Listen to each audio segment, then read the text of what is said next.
वररुचि की जन्म कथा। कौशाम्बी नगरी में सोमदत्त नाम का एक ब्राह्मण था। उसे अग्निशिख भी कहते थे। उसकी पत्नी का नाम वसुदत्ता था। वसुदत्ता पूर्व जन्म में मुनि कन्या थी, जो शाप के कारण मानव जाति में उत्पन्न हुई थी। उसी वसुदत्ता के गर्भ से मेरी उत्पत्ति हुई। मेरे शैशव में ही मेरे पिता परलोकवासी हो गए, अतः मेरी माता ने बड़े ही क्लेश के साथ मेरा पालन पोषण किया। एक बार हमारे घर में लंबे मार्ग श्रम से श्रांत 2 ब्राह्मण एक रात निवास के लिए आए। उनके हमारे यहाँ रहते हुए एक बार मृदंग की ध्वनि हुई।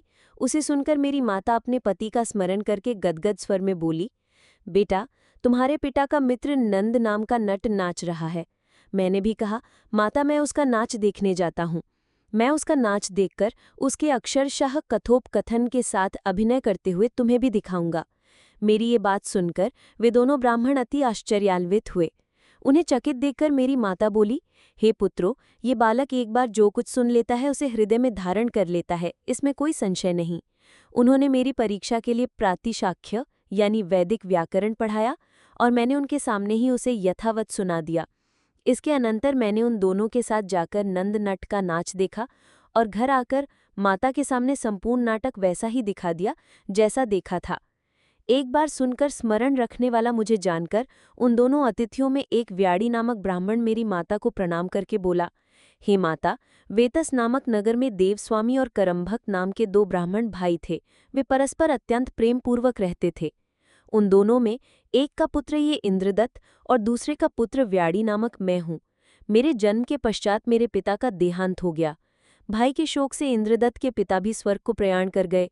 पतियों के शोक से हम दोनों की माताओं के हृदय भी विदीर्ण हो गए, अर्थात वे मर गई। इस प्रकार हम दोनों अनाथ हो गए।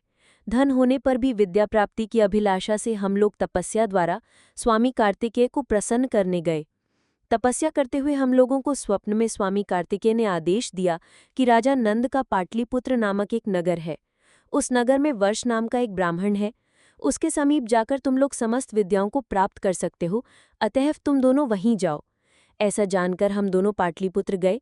वहां पूछने पर ज्ञात हुआ कि यहाँ वर्ष नाम का एक मूर्ख रहता है। ऐसा आश्चर्यजनक समाचार लोगों ने दिया। तब भी संशयान्वित मन से उसी समय हम लोगों ने जाकर वर्ष के जीर्ण शीन और पुराने घर को देखा। वर्ष का घर चूहे के बिलों और संधिविहीन भित्तियों के कारण टूटे फूटे छप्परों से भी हीन ऐसा लगता था, मानो आपत्तियों का जन्मस्थान हो। उस मकान के भीतर हम लोगों ने ध्यानमग्न वर्ष को देखा। उसके पश्चात हम आतिथ्य सत्कार करने वाली उसकी स्त्री के समीप गए। भूरे और रूखे शरीर वाली, फटे पुराने और मलिन वस्त्र पहने हुई मूर्तिमती दुर्गति के समान उसकी स्त्री थी। उसकी पत्नी को प्रणाम कर हम लोगों ने अपने आने का कारण और समाचार कहा और ये भी कह दिया कि सारे नगर में आपके पति मूर्ख रूप में कुख्यात है। हमारी बातें सुनकर वर्ष की पत्नी ने कहा, पुत्रो, तुम मेरे पुत्र के समान हो। तुमसे लज्जा या संकोच करने की क्या आवश्यकता है। ऐसा कहकर उस पतिव्रता ने हमें ये कथा सुनाई।